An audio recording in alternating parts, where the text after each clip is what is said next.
Казакстан менен Азербайжандын маданият күндөрү Түркмөнстандын Аваза шаарында болуп өттү. Алар деңизге чыга албаган өнүгүп келе жаткан өлкөлөр боюнча БУнун 3-чү конференциясынын алкагында уюштурулган. Майрам боордош элдердин ортосундагы маданий алмашуунун жана достуктун жаркын символу болуп калды. Салтанатта коноктор турмуш тиричилик буюмдарын, улуттук кийимдерди, тарыхый артефакттарды көрүп, өлкөлөрдүн салттуу тамактарынан даам тата алган көргөзмө аянтына баруу менен башталды. Казакстандык экспозиция коноктордун өзгөчө көңүлүн казакстандык чеберлердин уникалдуу улуттук жасалгаларынан баштап, боз үйдүн макетине чейин кол өнөрчүлүктүн байлыгы менен бурду. Азербайжан тарап элдик ырлары жана бийлери менен элди кубантты. Казакстан, Түркмөнстан жана Азербайжан артисттеринин биргелешкен концерти көрүүчүлөргө биримдик менен достуктун маанайын тартуулап, майрамдын туу чокусу болду.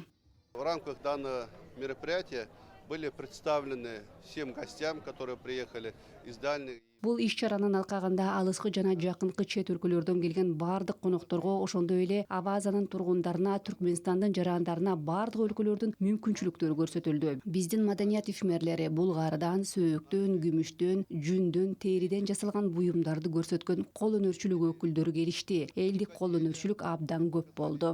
Из кожи, из кости, из серебра, и из шерсти, из шкуры. Очень много народного ремесла.